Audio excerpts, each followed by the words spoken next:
This is Safety Bri, your number one safety geek. Why do we have the behaviors that we do? Superheroes in the workplace, right? All of those things that go into making you an effective safety manager. I love what we do. Motivation, learning, teaching, training, teamwork. I geek out over that just as much as I do safety. Hello, my safety friends. How are you doing today? Welcome to the Safety Geek podcast. And oh boy, do we have a topic today. We are diving in to the back brace argument. Yes, we are. This one's going to be fun. So let's get started. My name is Bri. I am your number one safety geek. I have been a safety professional for 20 years, another 6 where it was part of my job, and I absolutely love what we do, and I love talking about the back brace argument. You want to know why? Because after 20 years, I am still on the fence. I am still on the fence, guys, and I would love to hear your thoughts about back braces. But first, let's dive into today's topic. So, it is a controversial subject. It really is. Safety managers can talk about this forever. So I do have a lot of strong feelings, but like I said, they are mixed. So for those of you that are not aware of what the argument is, do back braces work? Should you require the use of back braces? Should you pay for them if they're requested? And should you allow your employees to wear their own back brace? All right. So there is a pro side to the back braces, right? So the pro side is that people believe that they provide added support. And honestly, they do feel good, right? If you've ever worn a back brace, it feels good. It feels like, okay, I could take on the world, right? My back is strong. The pro side also says that they remind you to lift correctly. Because if you have the brace on, it's kind of uncomfortable if you don't lift correctly, or just the whole fact that you're tightening it up to lift reminds you, okay, let me put my feet in the right position, my hands in the right position. And because of those two things, back injuries are reduced. That's the people that are pro back brace. That is what they always say. And it's not that that's wrong, because it might not be, right? And we'll get into that. The con side, the people that are against back braces, what do they say? The biggest arguments I get is they don't wear them correctly. So because they're not wearing them correctly, they're not going to be used right. And because they're not wearing them correctly, they reduce blood flow to the back muscles, which makes them weaker and more susceptible to injury. And personally, I've kind of seen that. At least that was what I saw, as a result. So I don't know if I have this in my notes, but let me tell you my story. So I had a guy who, because in the food industry, you wear a lot of gear. You can't tell whether or not someone is wearing a back brace. They're wearing their normal clothes, which are generally layers because you're in a room that is 38 or 39 degrees. So they're wearing layers to begin with, and then they wear a freezer jacket or a refrigerator jacket, and then they wear a white smock on top of that. So they have all this gear on. You can't tell that somebody has a back brace on. So this particular employee wore a back brace every day, tightened up underneath his gear every single day. And one day he left it at home. And that day he lifted a box and he strained his back. And in my mind, with no scientific evidence whatsoever, other than me being a know-it-all safety manager, said reduce blood flow to the back muscles, made them weak. And then when you went to go lift, you're not wearing your back brace like you were used to, and you strained your back. I mean, luckily it was a minor strain, but still. The other con side argument is that employees think they are invincible, and they try to lift more than they are physically able to, right? Another con is that they mask the injury through compression. So because when a back brace is tightened up, it's offering a little bit of compression. People don't actually know that they're injuring themselves. And that because of all of these things, the not wearing them correctly, the reduced blood flow, the invincibility, and the masking of the injury, they actually cause injuries. Okay. So what does the research say? I'm a scientific junkie. I want to know what the research says, right? Guess what? The research says nothing. There is no conclusive data either way. There is no significant difference after study after study after study that back injuries are reduced by the use of a back brace. Now, I will tell you, because my college degree was a scientific one, I really dive into research and I really dive into quality research. So I'm not going to accept any research on its face value. I actually look for any conflicts of interest. So if you're going to quote me data that shows the back braces one way or the other, make sure that whoever funded that research was not a back brace company or somebody who had something different to try to sell, basically. So there is no research anywhere that says that back braces offer a significant difference. And I mean, I looked at several studies on this and I could not find them anywhere. So the argument, I love to talk about it because we can just argue back and forth. And the thing is that both sides are right? There's no pro, there's no con. I mean, we're all right, regardless of what choices you make, regardless of whether or not you allow them, regardless of whether you require them, you're right. You know, if you're seeing data within your workplace saying that it's helping, then you rock on with yourself, right? If you see data that it's not helping, then you take them away. Either way, you're right. So I love that part of it too. Now, we do want to make sure that when you do use a back brace that they are used properly. So when I was talking about the con side and I said that people don't wear them properly, what exactly did that mean? So the proper use of a back brace is that it's only cinched up when you are actually lifting, that you don't keep it tight all day long. And the reason for that is that when you keep it tight all day long, it's losing its impact. It's losing the fact that people are remembering to lift correctly, that people are like going through the motions of tightening it and running through their mind proper lifting. Or it could be the case where the muscles are weakened, right? So in my experience, this is why I don't like back braces. It's too much of a pain to try to track whether or not people are wearing them correctly, right? Oh, and you also want to make sure that they're seated correctly, that they are on the lower back and not on the hips. I've seen that too. People wear them on their hips, and I'm like, that's not doing you any good. So that's my thing, is that I had a hard time tracking their proper use. So it's much easier to just say no back braces are allowed than it is to try to manage their proper use, right? And you have to remember, people are lazy. They really are. They just want to put them on and wear them all day, even though the manufacturer says, no, that's not what we recommend, right? And this is why people believe that it reduces that blood flow.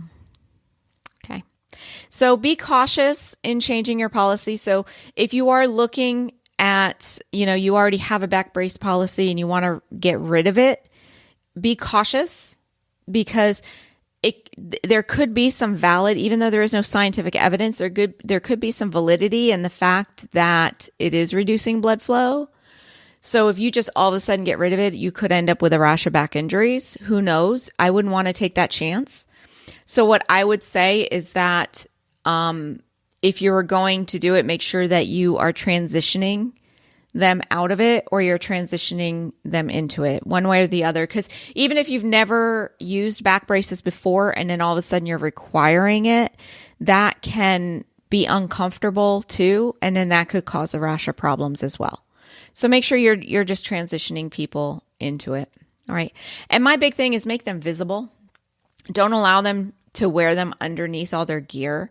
They could, like, even in my case, he had his back brace on. Every time he was lifting, he could have made it visible that he was tightening it. I really don't know, actually. I don't think he could have done anything. But, you want them to be visible so that way you can maintain their proper usage. Okay? And if you don't require it, but you allow them, then keep a list of who's using them. So that way you're aware of, this is a a back brace person and this is not a back brace person. And if you paid for them, that's kind of easy to know. But if you're allowing the employees to bring in their own back braces, which is perfectly okay, you just want it to be part of your PPE inspection cycle.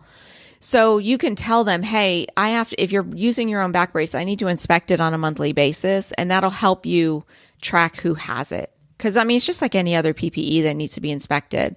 So you can put in like a written inspection thing. All right. So that's pretty much the back brace argument. And the reason why I am still on the fence is actually another idea I want to share with you guys. So it's an interesting caveat that I recently was exposed to that kind of totally changed my mind about back braces too, right? So there was an argument in my workplace about boots versus tennis shoes. So at our facility, we had a rash of foot and ankle injuries. And as a corporation of a whole, they had a very high percentage of foot injuries. So they implemented a 6-inch lace-up boot requirement. They also implemented steel-toed shoes as a requirement as well. But it was this 6-inch lace-up boot that caused a lot of problems because people didn't like to wear a lace-up boot. And I had one employee that had a medical notice that they were not allowed to wear a lace-up boot, which was perfectly fine. But he came to me with this argument because he was like, you should justify why you're requiring this. And I was like, you know what? That's a very good point. And I'm a research junkie. So let's look into it. Okay. He was already medically released from it. But his point was, he said, I have dislocated my ankle 12 times in my life. So he was, I don't know, probably in his 40s. And he originally hurt his ankle as a teenager. So over his whole life, he had dislocated his ankle 12 times. And his doctor told him after about, I don't know, so many times, I don't know, probably recently, the doctor told him that he felt that the boots he was wearing were causing the problem. So he was wearing boots at work, like lace-up boots. And then when he would take the boots off, his ankles were weak. Going back to the back brace problem, right? Where lack of blood flow, lack of muscle tension or whatever, causing the ankle dislocation and breaks. He had like breaks too. He broke it one time and multiple dislocations and breaks. So I found that very interesting that here we had a medical doctor saying, yeah, it may be preventing your injury at work, but when you're getting home, it's causing you injury because you're no longer in the boots that are giving you the support. So he just told him no boots whatsoever, strengthen those ankle muscles to keep everything in place. Interesting, right? So he comes to me with this and I said, interesting. I love that word. So anyway, I started doing some research, and although we can't find any back brace research, I found plenty of ankle brace research that was valid, that did have significant differences. So there's plenty of ankle brace research that is funded by ankle brace companies. This particular research was not. I can't remember who it was funded by. I believe it was a government agency, but it was not funded by somebody who had an interest in you wearing an ankle brace. And what it was 1,800 high school basketball players, both boys and girls. And they randomly selected them of so many to wear a lace-up brace and so many not to, right? Now, granted, it's a lace-up ankle brace and not a boot. I get that. It's not a back brace. I get that. But it's very similar, isn't it? And what they found is that the people wearing the lace-up ankle brace saw a significant reduction in their ankle injuries. And it is basketball, not work. But the thing about basketball is there's a lot of cut movements where you're kind of like changing direction very quickly. You're kind of moving the ankle in weird positions, kind of like how we do at work, right? Literally, they saw 65% reduction in injuries by wearing the ankle brace.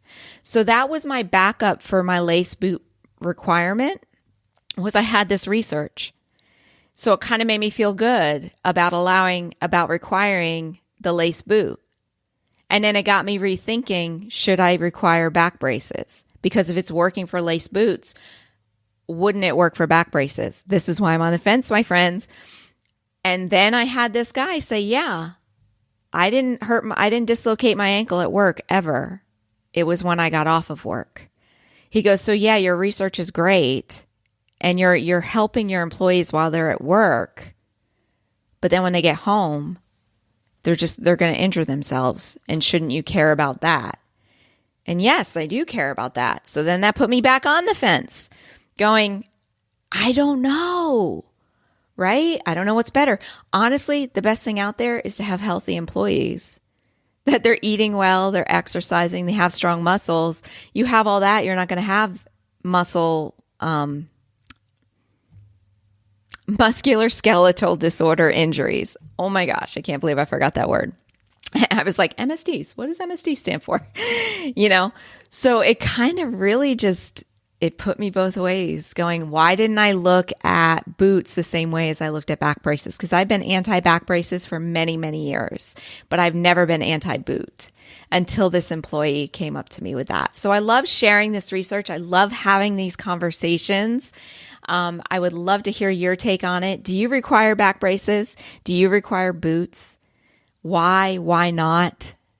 Do you pay for them? I would love to have this conversation. So hop on over to the show notes for this episode. I know there's a link in the summary of this podcast. I believe this is episode 18. So it would be AskSafetyGeek.com/18. So you can get to the show notes and tell me your thoughts. Because honestly, I love talking about the argument, but I don't have stake in the game either way. I honestly, right now in my life, I would go both ways. And I would just focus on healthy eating habits and exercise, because I honestly think that's the way to do it. Alrighty, my safety friends, that is all that I have for you today. I hope that you have an amazing week and that your entire day stays accident-free with no back strains, no ankle injuries. And I will talk to you next week. You have a wonderful day. Bye-bye.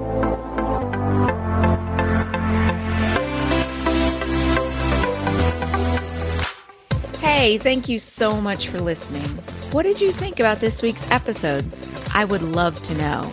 Hop on over to www.asksafetygeek.com to leave a comment and a rating on this week's show notes. And while you're there, click on that little share button and tell your friends about it. Thanks, and I will chat with you next week.